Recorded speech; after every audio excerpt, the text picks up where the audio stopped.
We're probably live right about now. This thing's... Yeah, Wayne's thank you. World. Thank you for that. Wayne's World. Welcome to Worship Tutorials. Time. Excellent. Easy there. That even sounds good on the McPherson. Up in E minor 7. Yeah, whatever that is. That is what that is, isn't it? E minor 7 with a flat. Yeah, Okay, so here's the question for you, yeah. for you theory people. Well, you just answered it. What chord is it when you just strum a guitar in standard tuning without fretting any notes? Yeah, that's a good one. You say it's an E minor. I'm only going to accept Doug Doppler's answer. Oh yeah, it's going to be right. So, two things. One is I decided to throw some color into this mix here of clothing because it's always either nice look, Brian. White, blue, or black. So I went for the whatever this is.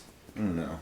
It's a faded red. It's a faded red. That's a Same great color look. as the Actually, guitar back there. Well, That's a great look that for you, looks Brian. different than the screen looks. That's a great look for you. Yeah, it's I a like little it. more muted on YouTube. YouTube It looks great. mutes the video a little. Like YouTube. It looks colors get muted a little Oh, bit. neat. Midnight Rain, it's not a flat 5. It'd be a double flat 5. Double flat 5 would be a B flat in there, but that's a good one. Hey, Good Curtis. guess. Good Curtis guess. Pemberton is here. I'll just throw out a little plug here. Curtis is the man and owner behind Lambertones Pickups. Lambertones.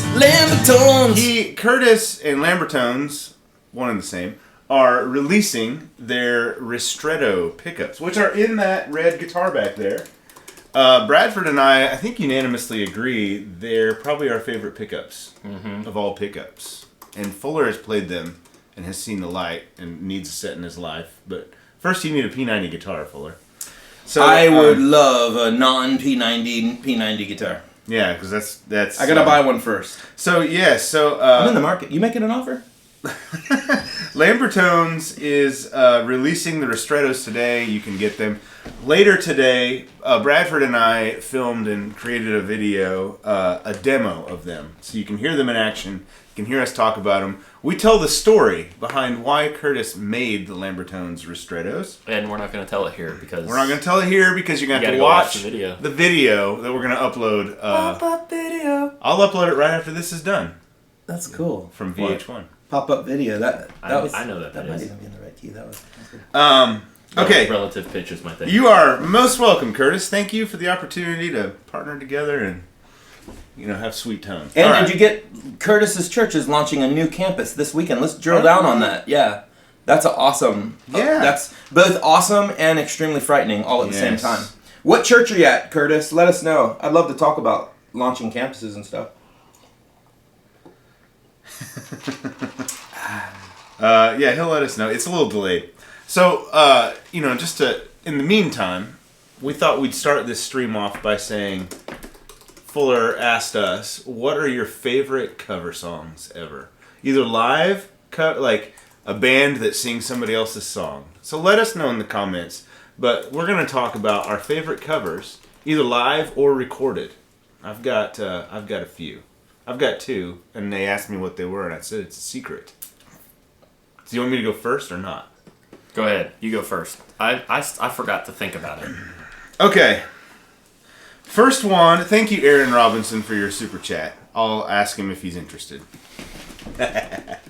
First one is my favorite cover that I've ever heard. One of them it's in the, I believe it's a, I don't know what the event was, but the remaining members of Led Zeppelin were in. Oh, okay, I'm listening. Were not playing, but they were in attendance. And Hart sings Stairway to Heaven. That was pretty cool. gosh. Have you seen that? At the end, it's pretty cool. Oh, you gotta see it. Like, Stairway to Heaven is kind of one of those songs that annoys me now because, you know what I mean? Like, you never listen to it anymore, but that was cool. Okay, so Hart sings Stairway to Heaven, and it's amazing. And at the end of it, basically all of the guys from Led Zeppelin are in tears at the end of the song. I bet. Robert, it would be everyone but John Bonham. It's just, the drummer. Yeah. But his son, Jason, was there, I believe, because he plays with them. He did the reunion with them. Yeah. So, which is cool. The story of Led Zeppelin is really interesting. If you hear if you hear any of them talk about it, it's like when John Bonham died, they were at the peak. Yeah. Like, they were the most famous rocker band of all time. Yeah. And he died, and they were like, Led Zeppelin is not Led Zeppelin without him. And so they were done. Yeah. It's really interesting. So they had, I mean, they could have, if they wanted to, found another drummer. Perhaps, you know, They had the world at their fingertips. a 5-year-old Dave Grohl, maybe. I don't know how old he would have been. He probably was not born at that point. Yeah. Yeah, but yeah, they could have found another drummer and just kept on going. But they said, it's really interesting. They were like, this band is not this band anymore without, I mean, and they were like, any one of us, if any one of us were not in it, it was over. That's crazy. So, and really, I mean, he was a huge part of their sound too. Yes. I mean, Zeppelin. Yeah. So that's number one. I have two. The second one is Aerosmith's. What's the Beatles song that Aerosmith did? Come Together. Come Together. I think a lot of people. They think that's Aerosmith. I think a lot of people think "Come Together" is an Aerosmith song, but it's a Beatles song. Yeah, that's a good one. And I think their cover of "Come Together" is pretty iconic. That's good. Those are my two. What do you got, good. Fuller? Man, I'm still thinking. I'm gonna give honorable mention. This is gonna probably sound cheesy to you guys, but I gotta say I was really moved by Justin Bieber's cover of "Reckless Love." Yeah. Yeah. It was good. Yeah. It was just special. That was pretty awesome. I mean, I guess you could consider that a cover. I guess all worship songs would be considered cover unless you're the artist that wrote them. Yeah. That was a cool moment. Just for what it represented was really cool. Yeah. Man, there's so many. I liked the Wolverine trailer that came out, the Logan movie, which I haven't seen because I hear it's pretty bad. The trailer was Amazing Grace. Really? Like movie trailer style. Ooh, and it was dark and it was awesome. That was pretty cool. Yeah. What do you got, Bradford? I'm thinking of some more. Oh my gosh, I just blanked on it. Ultimate covers. Put them in your comment section. I really like Israel Kamakuwikawole, whatever. Version Somewhere Over the Rainbow. Yep. Oh yeah. And then Cartel's version of Wonderwall is really cool. Cartel's version of Wonderwall. Yeah. Interesting. Yeah, it's really good. I'm gonna do one that's way off the grid here. There was a cover I saw of, I don't even know who it was, but what's the song in? It was for like a commercial, for like a car commercial. But it was a song from Willy Wonka and the Chocolate Factory. Oh, Pure Imagination. There's a Pure Imagination cover out there, and it's a female vocalist. Yes, that's good. And it's just insane how awesome it is. That's a magical song.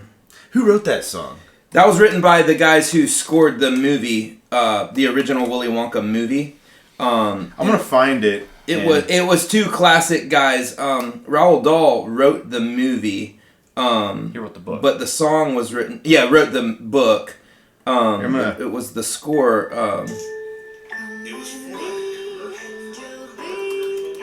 Yeah. That's good. I don't think this is it. It was way slower than this. Yeah. It was for like a... Anthony Newley... Oh, no, it was for Microsoft. Anthony Newley and Leslie Bracuse wrote the music for the original Willy Wonka. This might be it. This is it. Stephanie Tarling. Yeah. Don't play too much. We'll get zapped by YouTube.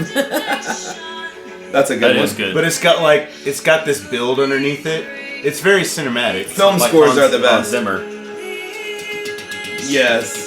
So it was for a Microsoft commercial. So look it up. Pure Imagination cover. That's a good Microsoft. One. Yeah. Got a couple, two covers of All Along the Watchtower. Yeah. By Hendrix. That's classic. Yes. Most people think that's his song. It's actually Bob Dylan, I think, right? And then Hendrix also covered Little Wing, so Varmint talked about that. That's a classic. Little Wing being a SR Stevie Ray Vaughan? I think Stevie covered Little Wing. Yeah, I was about to say. Oh, Stevie covered Little Wing. Yeah, so Jimmy wouldn't have been a cover. Jimmy would have been the original. Stevie Ray Vaughan was the cover. Yeah, that's good. All right, so Curtis let us know that his church is What was his church called? Oh, I lost it. The comment's way up there. It is in Stone Church in Yakima. So, Curtis, you're planting a new campus. Congrats.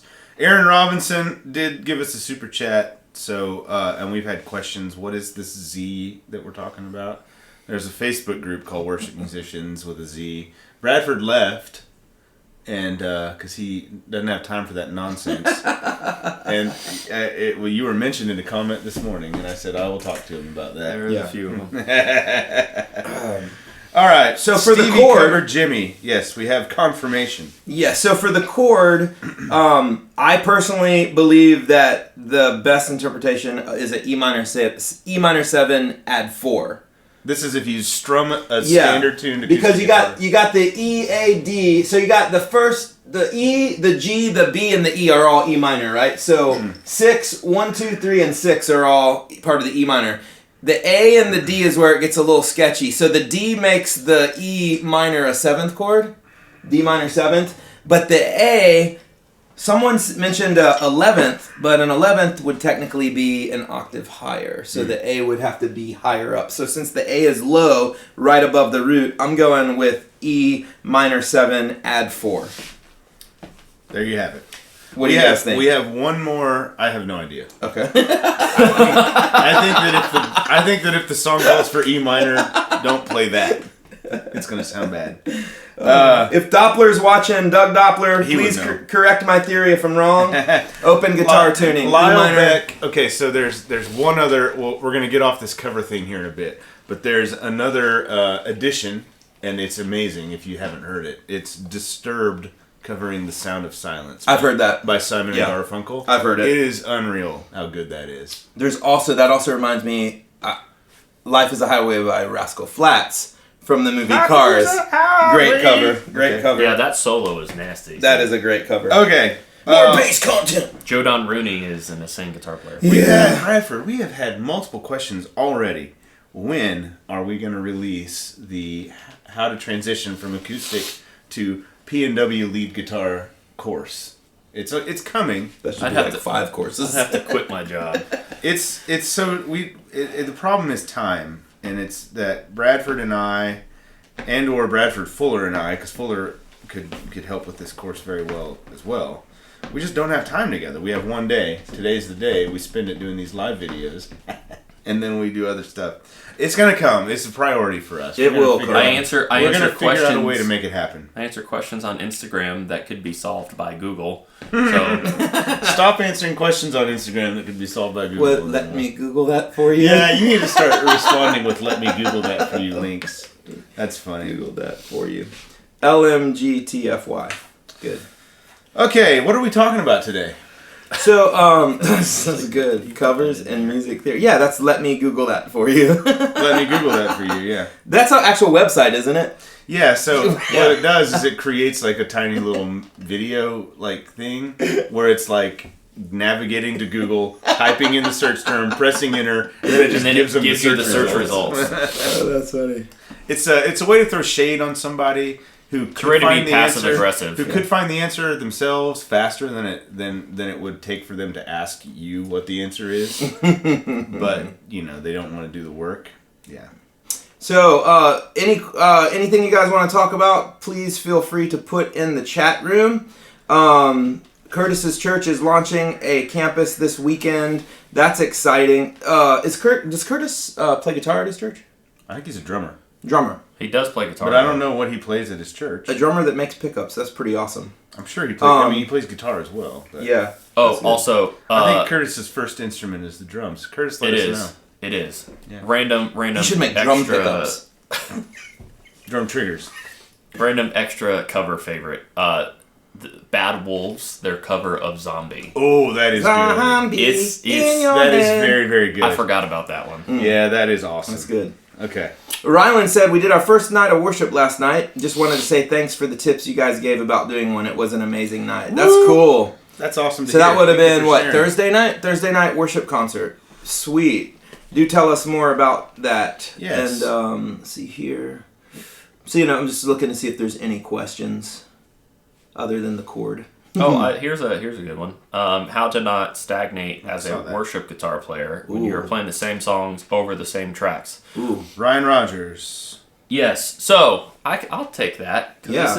I could see how that could be a thing. Yeah. I played with some people in college who they wouldn't play with me on Sundays very often because they said that worship music was boring. I've heard that. To which, I mean, I could see that, maybe if you're a certain, like, concert, like you're a symphony player or something, and you're like, you're used to lots of sheet music, and you're used to, like, the fact that, like, it's impossible to memorize because of how many notes are. Like, I could see that. But I would say stop worrying about what you're playing and work on your technique, work on your tone, work on what you're doing, because I bet you could fine-tune that and you would find that provides a greater challenge. What could you do to suit the dynamics of the song more? But I found for me that, like, I'm a worship leader. That's my profession, quote unquote. That's my career, quote unquote. I found for me that just taking joy in what I'm playing and approaching it from that side of things is what allows me just to have fun. Like, we play a lot of the same songs pretty regularly. The average people in church only come like 1.8 times a year, or a month rather. some of them, those are creasters. They only come Christmas and Easter. CEOs, yep. CEO, Christmas, Easter only.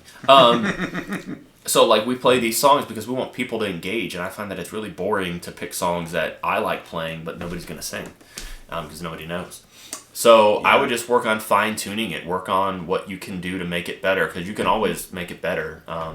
Maybe reapproach the way you set up your rig and, like, find a way to redo things and, pour into somebody else. The greatest way to fill up your cup is by pouring it out, I think, too. Like, I know it sounds kind of counterintuitive, but teach somebody else what you're doing, and then while doing that, you re-solidify your procedures and techniques and all of that. I found that for me, at least. And I've found, as I'll plug multitracks.com's rehearsal mix feature. Yes. Where you can basically, if you pay $10 a month, or it might be $12 now, I think they updated their pricing.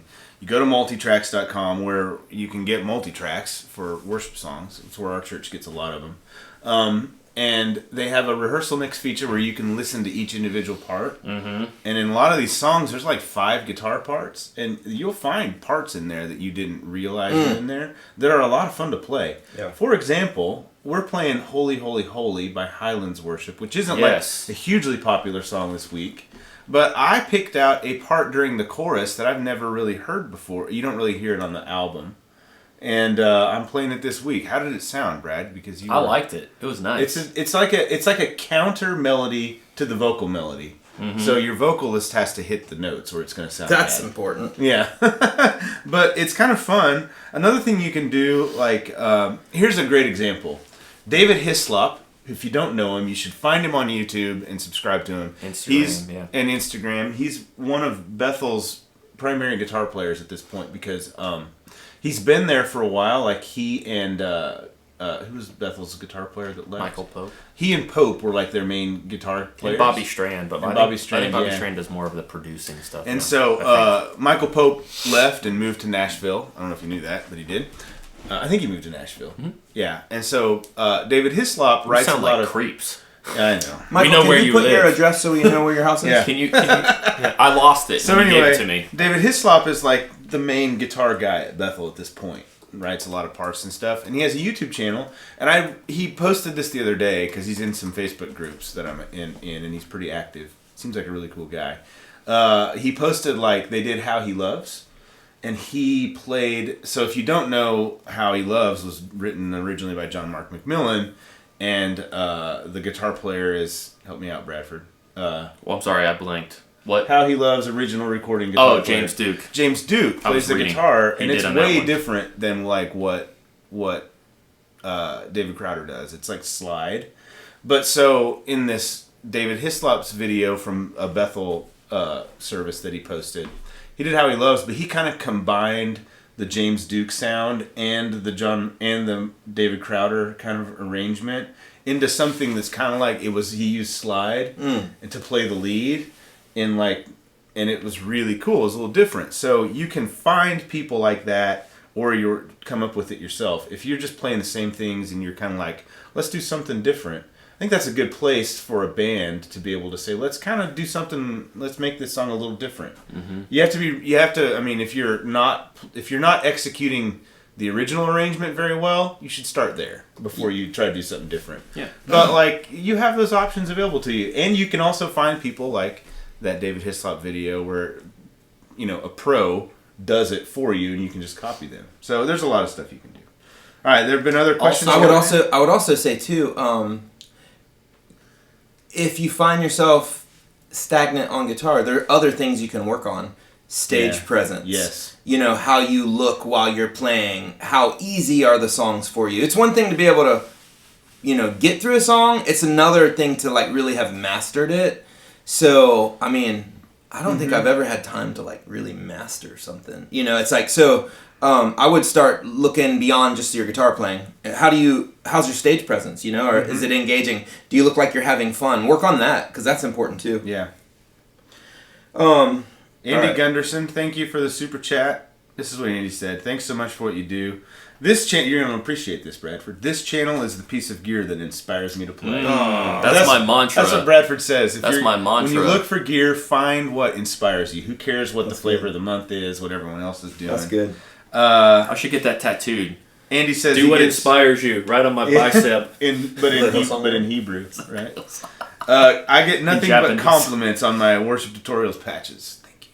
I get compliments on our patches too, from Dave Bookout. I get compliments from random people. All right. A quick question: during worship, house lights up or house lights down? That's a good question. Depends. That's a cultural thing. Depends on your church. Yeah. In our church, the house lights are down. Down-ish.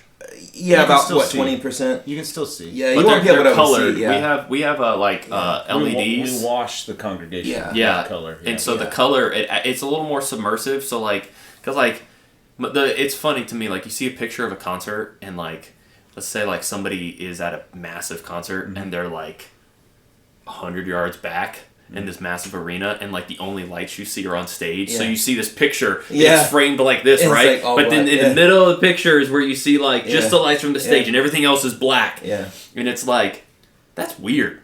And so I've always thought that that's really odd. It's like, man, the lights are clearly only for the people who are in the first few rows, because otherwise you're just looking at something. Yeah. So we're starting to do this at the other campuses and start installing different stuff. We have lights, like LED lights in the ceiling that are more geared towards being adjusted, I guess. You can change colors. So you can change colors. So like if the primary color Yeah. of the song we're doing is blue, we'll leave a little bluish hue over the congregation. So it's a little more submersive, and it makes things not feel as disconnected. Yeah. But also like people need a little something. They need At to night see, of worship, we'll do something different because it's Yeah. more of a special thing. But people have a hard time showing up to church on time, so we want to let them see.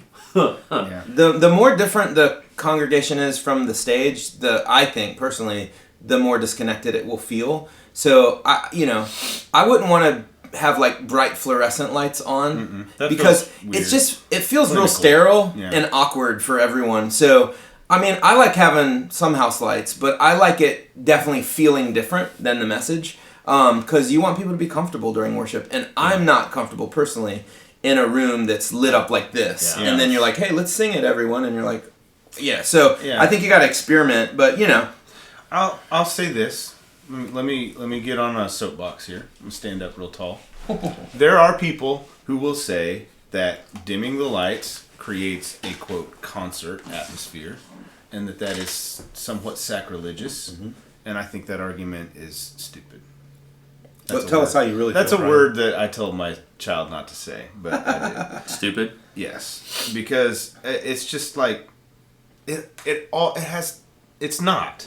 Right. It's not. You're not trying to recreate a concert. But if you feel that way, then don't do it. But if your church leadership says that, then don't do it. Go with it.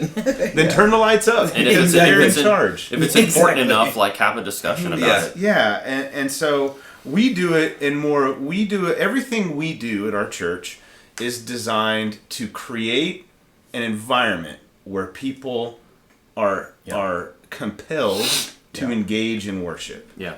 Right? And so that's why lights are low in our environment. Because People that's feel a choice we've made. And people feel exposed. Like your congregation, they may feel uncomfortable with the fact that it's like bright and like they start singing, they want to close their eyes, they want to engage in a way, and like, I mean, it's all preference, it's all a culture thing.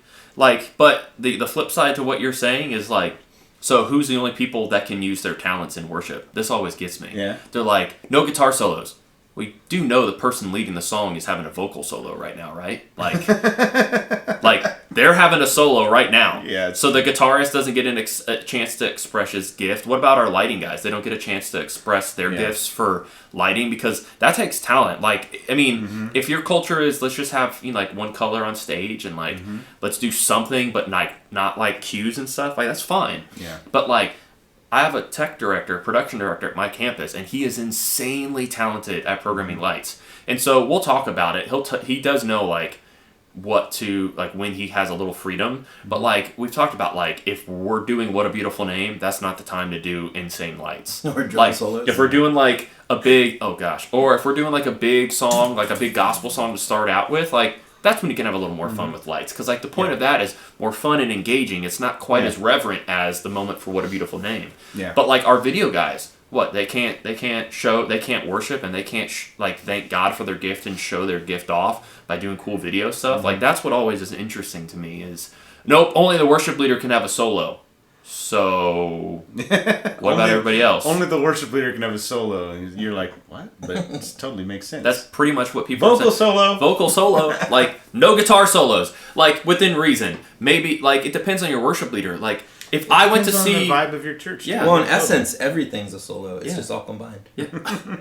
But if I went to go see Lincoln Brewster, and, like, he did a solo in the middle of What a Beautiful Name, I'd be like, I know that this dude's heart is to express himself through guitar. Yeah, and that's the so like gift I he's know been given, that's the gift he's been given, and And I he's know and who he's he practiced is a lot. But like I've gotten to understand that this, like, even without actually knowing this guy, I did get to meet him once. That isn't like a name drop. Me too. But like, yeah, that's not a name Honk the drop. horn. But like he like was as genuine. He was as genuine when I met him as like he appears to me through he his was songs super cool. and when I see him in videos. And so like that his heart for Did playing you guitar. and I meet him at the same place? We were both doing separate We things. met him at NAMM. At NAMM, Yeah. yeah, but you had met him like 10 minutes before me because I was doing something else. Yeah.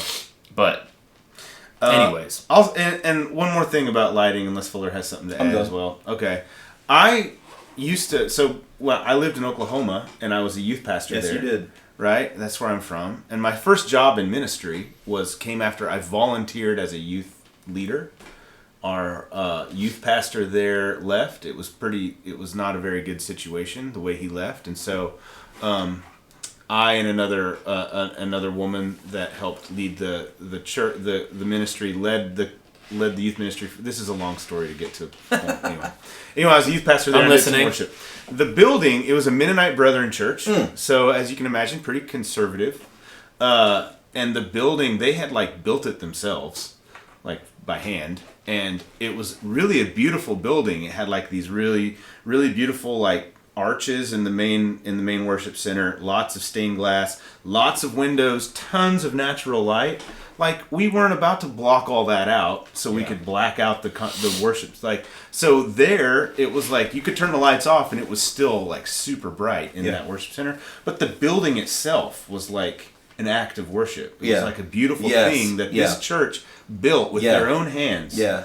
Right? And everything about it That used was to be like, what the church back... that was the thing. Yeah. That's why they were so ornate. Yeah, yeah. And so like that was really cool, and it was bright, but it felt it was all part of the culture of that church and what that church. So it's there is no one answer fits all. It depends on your church, and what really gets under my skin and just makes me like angry. I feel like maybe it's the kind of angry Jesus got whenever the Pharisees. Holy discontent. Yes, it's like when people take their own preferences and claim that if you disagree with my preferences, that you are wrong because my preferences are God's preferences. That's not true. Yeah. Okay, That's good. Let's move on. There have been some super chats. Warren Roberts says, I've been recruiting new musicians thanks to worship tutorials. My church plays a lot of complex gospel music. How do I... So I will get both of these super chats and then we'll talk about them. A lot of complex music styles. How do I teach new volunteers different styles without discouraging them? That's a tough question. And then the second one, Derek Berle says, weekly coffee donation. Thank you, Derek. Derek is a frequent super chatter. Derek Berle, my French great question on Facebook that we could make, twist. and we could make content on this for sure. What do you ask a church that you are interviewing with? So if you're the candidate and you're going on, you're interviewing at a church, what kind of questions should you ask the church? How many days off do you I might, get? which you might, how much does this pay? potentially be, who might potentially employ you? So that's a great question. I don't know. Let's take these two questions. How do I teach new volunteers different styles that are difficult without discouraging them? That's tough. That's a good one. Well, if you break it down, It's still difficult. It's still difficult. Yeah. We did a song this past week at my campus that we hadn't done yet. It was BJ Putnam's "Not Be Moved," and we hadn't done it yet. And it's not insanely difficult. That one's pretty easy. But it's got some stuff. Yeah, that one's... Relatively speaking, that one's pretty easy. But I had made That's the a call. good I made the song. call like, okay, if something's not tight, I know as a worship leader, I like made sure everybody knew ahead of time. Yeah. Hey, this is gonna take a little extra work. Let's tighten up. Let me know if you have any questions. And we went with it. But I knew ahead of time what I could do to change the arrangement to still get the style in, because what makes gospel songs difficult is typically not like the parts you're singing. It's typically all the turns and the intros and outros. It's like where all the fun stuff happens. Hits and Yeah. things, yeah. And the chords. So like, it depends. But like, not It's be an E moved is flat pretty minor easy. 7. Yeah. Not be moved. Did you say A flat minor 7? E flat minor 7, E flat minor, 5. flat 7. That's a diminished, basically, right? Close. Guys, But anyways, come on back. but like there were some turns, and basically I was like, all right, so if I need to, I can just adjust the track real quick, and we can shorten the turn, and I can copy section A to section B, and it will just play the same thing. And because the vibe in the room when we did it, like there was a lot of energy when we did that song. Yeah. And I was like, I really want to do this. And we locked it in. We just kept running over it. Yeah. And so basically what I would suggest, because like it was not easy for me at first, like New Hope is real big on not just doing straightforward CCM stylish stuff. Like we have a very diverse congregation. we have a very diverse congregation, so we try to do different stuff. Like this week, we're doing a version of Holy, Holy, Holy, which you were talking about. Mm-hmm. And at the Durham campus, where I'm actually going to be at this week, we have a lady. Where's Lucy and Ricky? Where are they from? Do you know? But they speak Spanish. She's Hispanic. Puerto Rico. Yeah. So but we're doing a verse and a chorus of Holy, Holy, Holy in Spanish. That's really cool. And like we do gospel music, but like that's not always easy. So what I would say is, people want to be pushed and they want to be challenged. I think that because then that helps them get better and they get to refine their craft. I don't think people want to just show up week in and week out and just play and just like deliver. Like I don't think everybody wants to get better. They want to try new stuff, even if they don't say that. Like that's how they can get something out of it as well. So pushing them and talking to them ahead of time and just seeing what they think and just let them kind of go at it. And if they're on board, especially like, hey, you know what I want to do? For Easter this year, I think we should do something really big. Like, we should do this gospel song or whatever. Mm-hmm. Like, tell them now and tell them start listening to it and see what they think. Do Risen by Israel Houghton. That one is fun. It can get annoying, but it's fun. Yeah. Repetitive. Mm-hmm. But find ways to simplify it too, so you just instill confidence. And then you can be like, hey, let's add that section where like all the hits happen. Like after you do the song a few times. Mm-hmm. So cool. I think though, what he's talking about specifically, complex gospel music. Like how does he teach that to them? Because I imagine there's a big difference between like Israel and like BJ Putnam, the stuff that we're doing, and like real gospel. Mm-hmm. So if Warren's talking about like legit real gospel, that's kind of like taking who some. Would be an example of more complex. Golly, Tasha Cobbs, Ty Tribbett, kind of I mean, you name it. There's a ton of, all of the big beginner musicians can't. Yeah, the bottom line is gospel's like jazz. It's a lifestyle more than it is a musical genre. And I'll tell you right now, like you could take there's most three pasty white dudes trying to. Well, you could take the most classically trained piano player, and they're not going to be able to play gospel unless they know how to play it. So what I would say is, if you are a church that does extreme complex gospel, you need guys that can do it, guys and girls that can do it. And if you want to take your people where they're at and get them where you want to be, you're just going to have to figure out where they can go. Because, the difference between Cornerstone and, playing Cornerstone and playing, like, a CC Winans gospel song is going to be quite the leap. So I think you might find yourself in a place where, like what Brad was saying, is you're going to have to simplify the music to meet the musicians, because getting to that level is going to require a lot of practice and skill. And I'll tell you right now, there's nothing worse than bad gospel tried to be played by people who can't play gospel. So please avoid doing that at all costs. But then also, there are some really great gospel tutorial websites out there. I've personally been watching some keyboard ones. There's a lot of great websites, just like worship tutorials, that specify in gospel music. I would let me Google that for you and find some of that. But that's a tough one. Trying to get your musicians to go from a 2 to a 9 is a lifelong journey. Worship Leader Hangout are some friends of ours that we've hung out with.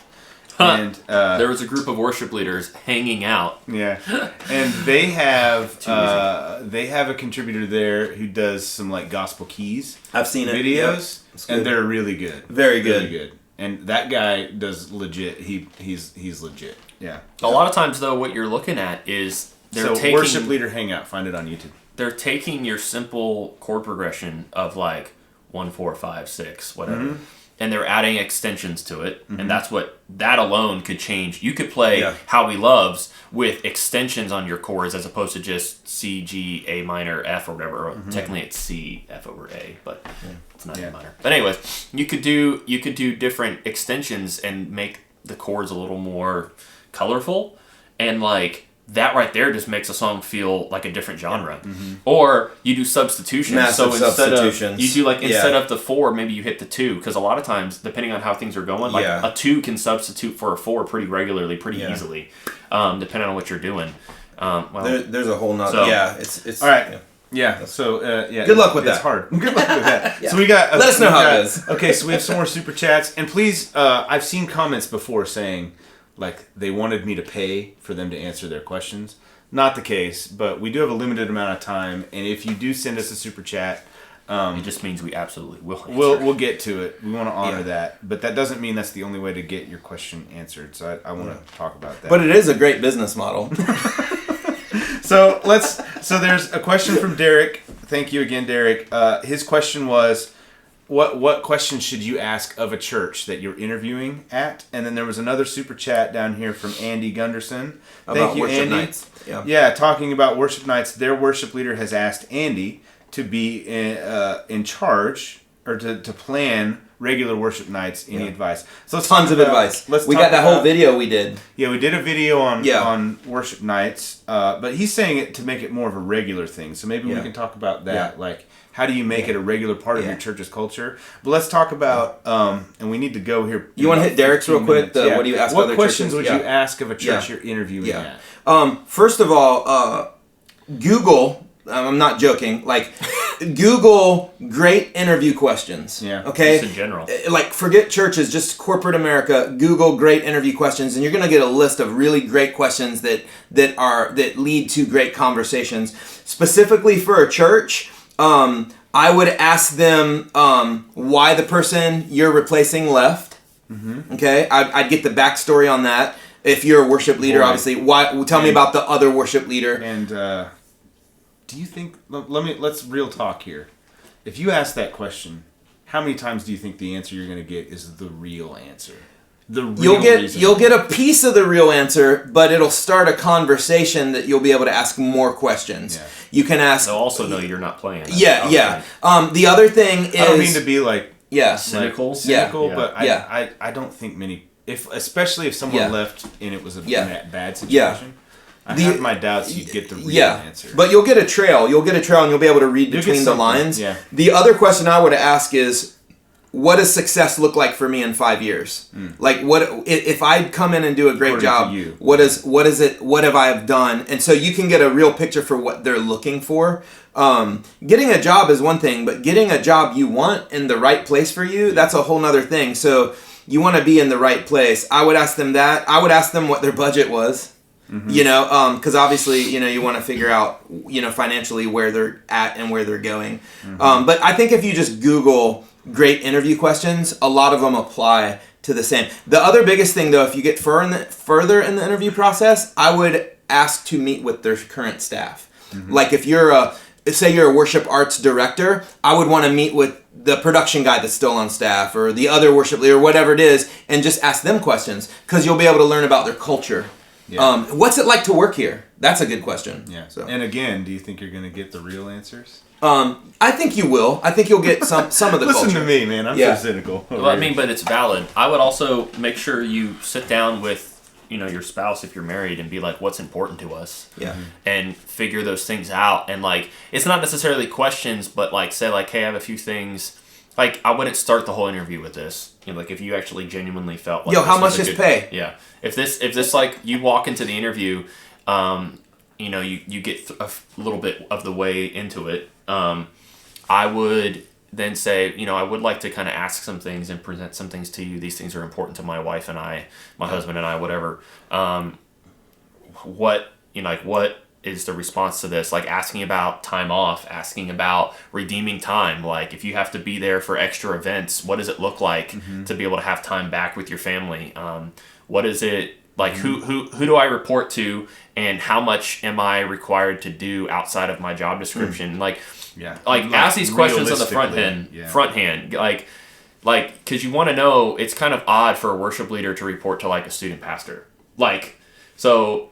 I'm not saying that I don't have any experience with that, but I'm saying understanding who you're reporting to and what you're responsible to, and kind of express like tell them what's important to you and say, you know, how does this sit with you? Because maybe you're suggesting things they haven't thought of, and because you're like wanting to be a part of the team, and they may be wanting to have you a part of the team as well.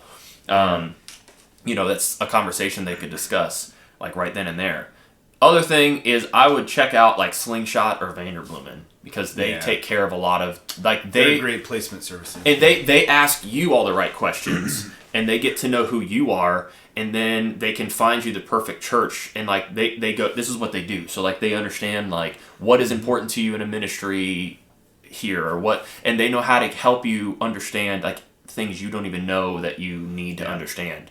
So, I mean, I've never used them, but we use them at our church. They ask the candidate and the church the difficult questions, and then they match. It's like a match. Yeah, they match them. It's like a matching service. I've never used them. Swipe right for this worship leader. Yeah, that's right. But our church uses them, and so, like, when we get candidates coming in for positions, like, most of the time, we're like, we can see that they could probably a lot of the legwork is done. Yeah. Even salary discussions and stuff like that. So both parties know going in that you're kind of on even playing fields is very helpful. Not everyone has that luxury, but Vanderbloemen and Slingshot both. The church pays. Yeah, but the candidate doesn't pay. Candidate doesn't if you are a worship leader and you're looking for a job, and you know you're decent, right? Like you know you're hireable, right? That is a big factor. Go Fuller. Google search Slingshot and send them an email and apply to be a candidate and tell them Fuller sent you, because I know a lot of those guys. Not everybody is accepted. Yeah. Right. Like you have to be. Yeah. You'll be weeded out if you're not ready. They'll let you know, which is great because then you can work on what you need to know. They'll help you with your resume. I've known those guys for about 17, 18 years now. Great organization. Here's. Well, we gotta you got another super chat. Yep. The worship night. Worship night. They want to make it a regular thing. What advice do we have? Did he say that? Yeah. Oh, regular thing. I would say, what's regular mean? Because you don't want to do too many of them. That's a lot of extra work. That's the first piece of advice. They lose their zeal, specialness if you know we do once a month. Well, that's too often. If your church is all about it, and like you're gonna get lots of people showing up, and like I mean, do what makes sense to you, but also don't be wearing yourself out. So anytime you start something new that's going to be consistent, there has to be resources behind it. There has to be, what personnel do we have? Do we have a budget to purchase things? Otherwise, you're going to bleed dry the current resources you have, which will most likely be your people, which is the last source you want to burn out. I would say just do one first. Start with one. Put it on the calendar a few months out. Do it. See how it goes. Then evaluate. And then do another one. And then after those, figure out if it's something you really want to do. Because then you'll have a feel for how much energy it took, how the church responded to it, and what kind of energy created. Quarterly. Yeah, quarterly feels like quarterly's a lot. I wouldn't do it more than that. We did it quarterly last year, and it was a lot. We're scaling back this year. A lot of work. Yeah, we might do 2. It's a lot of work. They're a lot of fun, but they are a lot of fun. But like said from me, the guy who has 0, like I didn't do any of the work this past year because I'm not on staff anymore. Also, be realistic. It may be really awesome to do really cool, big, extravagant stuff. Yes, but like it is. that's gonna wear you out. And just do stuff great. Like make it special by just being more intentional than you are on a Sunday. I know that seems kind of weird. Do you think like Sundays you should be intentional? As intentional as possible. But like what I mean though is like maybe you need to have 2 rehearsals before it and like just get things a little tighter. Make it good. And like you need to make it special. Like we do this a lot. Like it's really special to do an acoustic set that you work really hard on because acoustic sets tend to be like our plan B if something goes wrong or we don't have enough people. So like work on an acoustic set, do something special like change the environment. It's like this change the stage within the worship night, change the environment for one set. Yeah. And like you can get something different like a banjo. So like you don't have to be able to play banjo. That's a guitar that's tuned like a banjo. So a banjo is a banjo that's tuned like a guitar. A banjo that's tuned like a guitar. I have one at my house. So you can play it, but like it sounds silly, but like that texture, like adding on a song you normally do, or like a mandolin, or a Nashville string, or any David Crowder song. Yeah. buy a set of 12 strings and only put the top strings on your Nashville string. Yep. That's the Nashville high strung. Yeah, high strung. Everything's an octave higher except the top 3. Yeah, Brad, that's what you're talking about. Different textures. Yeah, just different That textures. way when your sound guy rolls off all the low end, it won't matter. Because there is none anyways. I would say, too, really, really, really think through transitions. Yeah. That's another thing. If your transitions, even if like the execution of the songs itself is impeccable, and if your transitions aren't great, it's gonna crash and burn. Yeah. The other thing to really think about is just a general tip. If you do anything during the week, always remember it's going to be sandwiched by 2 Sundays. Oh gosh. So the Sundays never stop. Yeah, so just always remember that, worship leader. Anytime you think it's a great idea to do something on a day other than Sunday, you will find yourself going, why are we doing this? That's wisdom right there. Yeah. Listen to it. Yeah. So either plan on taking a Sunday off before or after, or make sure you got a killer team that can support that. Because once that snowball starts rolling, you'll end up really frustrated. Hushtone Bob, thank you for your super chat. Any advice for serving under a passive leader? I got the perfect answer for this. Go for it. Don't. Leave and don't tell him. That's not a good answer. That's extremely passive. No, the leader. How does it feel? I'm just kidding. Brad, you just blew everyone's eardrums up. Just stop responding. I thought you had a limiter on there. Just stop responding to the emails. Oh gosh. No, I'm just kidding. You just need to talk to him. What is it, Brian? Have the conversation. Have the conversation and do everything you can do with the most excellence as possible, and say to this passive leader, "How can I help?" Yeah, that's how you start. And how can I help? Like define reality for him. Like that's like a leader isn't always somebody who knows all the answers. The leader's the person who looks around at a situation and goes, "This is the reality, and this is what we're sitting in." Like so, like to say like, "Hey, are you aware at how you come off sometimes?" Like that's not an easy question to ask, but like if you're like smattering it in love and like, look, I really enjoy serving with you. I really enjoy being a part of this church. I really enjoy what we get to do. I think you're really talented. I think you're making an impact. Like, don't butter them up. Like, just speak truth. And then say, but there are times when you say this, it could be perceived as, and like by letting them know that, like they may not notice that. Or you may have just became their new accountability partner because they may have been like, I do know that and I struggle with that, and like someone else knowing can help me keep myself a little more not passive. I'm blanking. It's been a long week. Active is the opposite of passive. I guess that's true. Inspired? Yeah. Yeah, okay. Matthew Ryan, thank you for your super chat. What are the skills and know-how we would look for in our dream keys player? Ooh.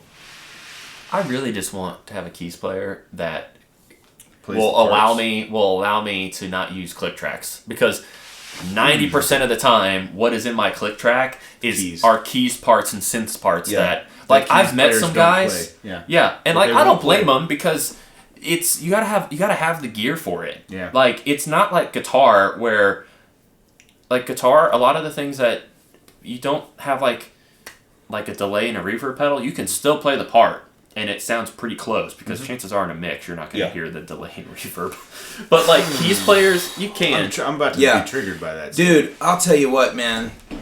Aside from but that's a great point. That is keys players that actually play the part. Yeah, aside from a great drummer. And it's not throwing shade at people, because I never. I have a keys player who she looks at me one day. She's like, "Can I play the B3 part in the song?" And I was like, "Please, you could, if I knew how to call up a B3 sound in the motif, because you're the only person who's ever asked. So I don't spend any time. So I would say a main stage. A big part of the dream keyboards. I'll tell you who one of my favorite keyboard players that I've played with to this date at church is Will Tompkins. Yes. Oh, yeah. Will is a legit. I think for a keyboard player in today modern worship, it's way beyond technique. It's all about understanding sounds.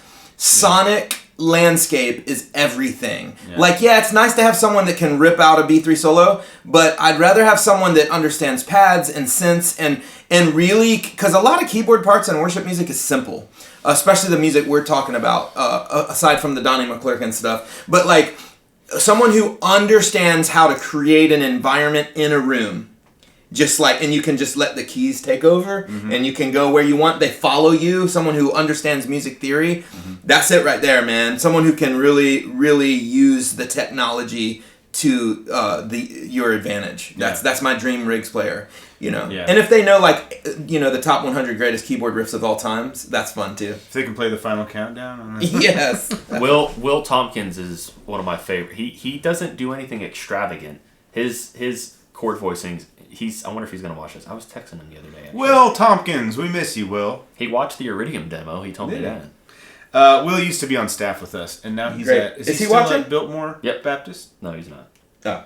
He's still there? Yeah. Okay, cool. Yeah, he went into the mountains. Good question. All right. I'm jealous. I think that any like with any musician, you want to play. You need somebody who understands how to fit their role into the full mix of the song. And a lot of keys players, and this is content that Fuller and I are planning to make. A lot of keys players are traditional piano players, and they play everybody's part. They play way too much, way too many notes, right? They play the melody, the rhythm, and the bass and the guitar. They play everything, right? Yeah. And they come from that traditional background. So cut it out. Yeah, I would say. First of all, to find somebody who understands how to fit their instrument into the mix of what you're doing, and then sounds, that's a big deal. Okay, any other questions, Fuller? Yeah, here's a great one. That's all the super chats. Here's a great one from JG. How much EQ? Probably the last one. How much EQ is a sound guy supposed to put on an electric guitar? Ooh. My sound guy low pass filters me to like 4K sometimes on Sundays. Whoa. Well, that just means he's cutting the highs off, but I think that... that's the low I was thinking high pass filter, like everything below 4K. I'll tell you, one of the most freeing moments of my life was when I got to the point where I stopped worrying about what the front of house guy was doing. Because the reality is... There's more wisdom. Dude, it depends. It depends on what your guitar sounds like on that day, in that room, with that band, and those songs. And those vocalists. You gotta understand, guitars are fighting all of the vocalists for frequency space. Yeah. All your synth parts are fighting all your vocalists for frequency spectrum. So in reality, like when I mix electric guitars on an album, dude, those EQs, they're destroyed sometimes, but in the mix they sound fantastic. Yeah. Now, if there's like a guitar solo, that's a whole different thing. Yeah. So I think I know you hate to hear this, but I think you just got to trust the sound guy. Well, and the reality is a lot of sound guys in churches are put in place because they said they would do it, and they don't really know. Well, then they need training. Yeah. So, yeah. But it's very common to cut a lot of mid-range and highs on guitars, and it's very common to cut everything under like 300 hertz. Yeah. Especially in worship. So you know, it's an art, and it varies from room to room. I'll tell you what though, I'd rather have volume than a great EQ.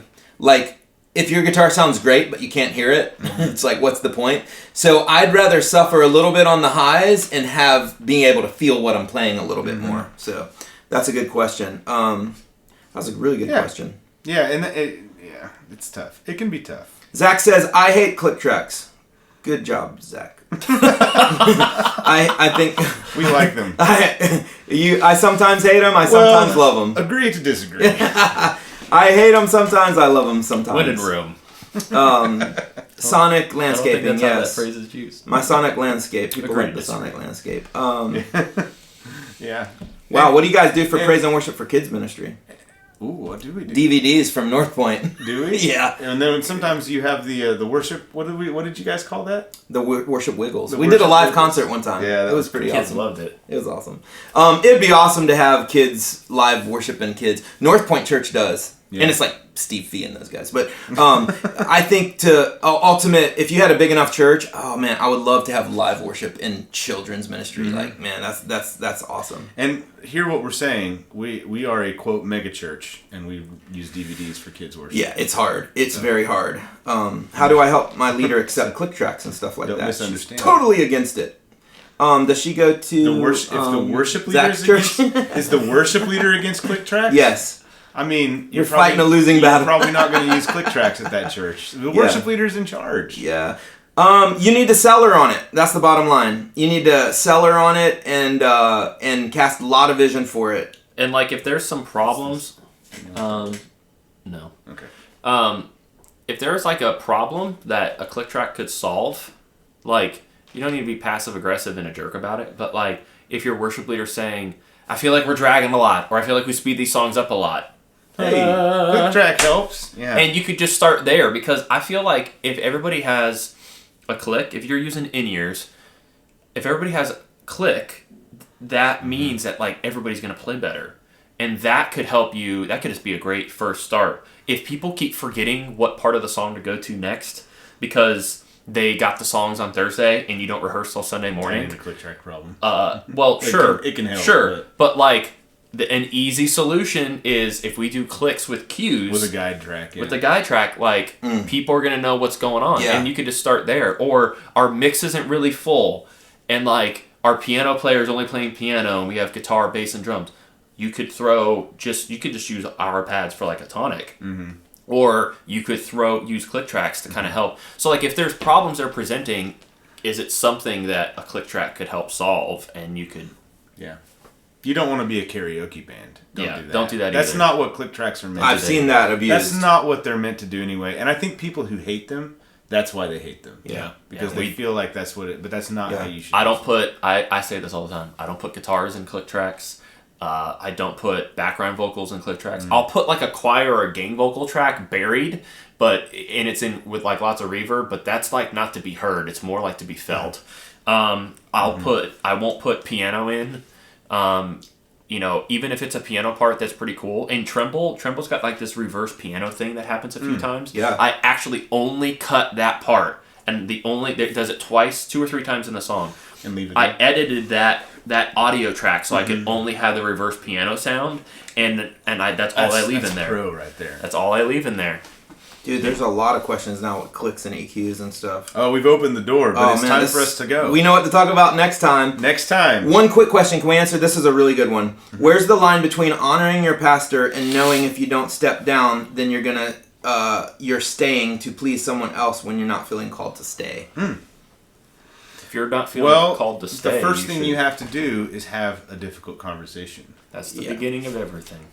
Most everything. And that honors your pastor. Yes. If you have that conversation. Yeah. You guys have any other? There's nothing, you're right, Brian, there's nothing dishonoring about leaving a church. How you leave is a whole different story. Yeah. People leave churches all the time. It's okay. Life has different seasons for everyone. Guess what? Pastors leave churches. Oh, yeah. It happens all the Pastors time. that start churches. Exactly. Yeah. It's okay. But how you do it and what's in your heart, that's the question. And so you better make sure that just you're above reproach, you're doing everything right, and you have integrity. You're not lying, you're not being sneaky, you're being honest, respectful, truth and love. And how people respond to that, that's between them and God. Yeah. You do your part. You hear a lot of stories about I've heard a lot of stories like Yes. in these comments and in Facebook groups and things, like worship leaders, and who knows how they have the conversation, but they say they have the conversation, right? Yeah. With integrity and, and with grace, and then what they get back is manipulation from the pastor, right? So the pastor tries to guilt them into staying, or says that if you leave that you're doing something wrong, like that. Guilt is common. If that's true, and manipulation common. if that's true, and if you did come with the right kind of heart and spirit, like I think that's a huge red flag. Yeah. Like I'd be like, you know what? I'm sorry you feel this way. Yeah, that's but, good. How much notice do you need from me? Yeah. That's what you get. Walk the high road. God always honors that. And so, you do hear about that a lot, and a lot of times people who are in I don't know why I'm going down this road. Do it. People who are in leadership important. are insecure. A lot of them are. A lot of times, and that insecurity comes out in spades whenever like the rubber hits the road. That's right. On these kinds of things. Yeah. And so you have to be prepared to handle that. Yeah. In a way, and it's very, very difficult to handle that in a way that honors God, because your first instinct is going to be to fight back, right? To be offensive. Take it personal. Right? To take it personally against you. Not always, but that happens. So, I went there. No, that's awesome. That's good stuff. Good stuff, boys. Derek has one more super chat. I think just a comment. He was a worship leader who was resistant to multi-tracks would be like clicking back and Weren't we all? When we started? A couple I team definitely members wanted to use A couple team members. I'm the millennial. I was like, this is so cool. Sorry. A couple team members pushed me to check it out. We had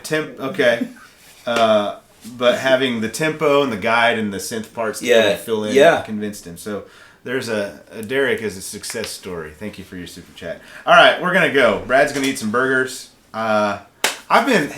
A little update. I've talked about this in videos. Okay, let's do it. I've been Accountability, Brian. You know they're going to ask you because we get asked like the same 10 questions every live stream. So you know if whatever you're about to say. Talking about what I'm eating. I know. Yeah. So I'm just saying, if you say it, you're going to get people asking you. You all should ask him about it. So I'm obese, and it's true. I wasn't expecting that. The next sentence out of your mouth. It's not obese. You're a beast, Brian. I'm obese. Oh, so am I. And people who look at me and say, "No, you're not," that's because you live in America. I'm a base. All that's of us true. are. Yeah. We've become accustomed to the wrong things, and so and I have a big family history of diabetes. I have a lot of illness in my family history that is brought on by not taking care of yourself. And so I've made a push. I've done this many times before, unsuccessfully, but I'm trying to eat really well. And so, like for the last almost 2 weeks, I've eaten no processed foods, only meat, vegetables, fruit, seeds, and nuts. That's about it. Paleo. So I'm gonna do it at lunch. that's good. I gotta lose like 70 pounds. Let's do it. I need to lose some weight too. Me too. I've thought about making content about this and like inspiring community around it, because I think don't do that to him. That's not really nice. Because I think he's playing this and he's doing that to me. I think it's a huge problem in church. You can't play too much of that or it's going to get shut down. I think it's a huge problem in church because you have like a lot of pastors who preach against all these things, and they're up there and they're like, they can't control what they put in their mouths. Yes, it's called gluttony, and that is a sin. And so I think that I'd like to make content that inspires people to go down this journey with me. I'm afraid to make it because if you start that journey and you don't finish it, you fail publicly, and it's not very fun. Anyway, I'll leave with that. You won't. You'll succeed. I believe in you. Thank you. I believe in you, Brian. we probably shouldn't go get cheeseburgers then. You get a cheeseburger. I'm gonna get a grilled chicken breast with guacamole and pico de gallo on top. That's good. That's solid. And a salad on the side. And cheese. No cheese. No cheese. I'm cut out dairy for a little while, just to cut it out, because most people in the world are lactose intolerant. In America they just fight it. Dairy is so We're the only species that drinks other species' milk. And in America, Humans. dairy is in Western cultures, dairy is so pervasive that everyone consumes it. And they're like, I'm bloated and gassy all the time. I don't know why. It's because you're lactose intolerant. Most people are. They just don't know it. So it's a good idea to cut it out, like for a month, and then reintroduce it and see what happens to your body. If your body revolts against it, then you know you shouldn't have it in your diet. All right, that's it. I'm finishing with that. You guys have anything else to add as we just this end cord stream? right here. Thanks for watching.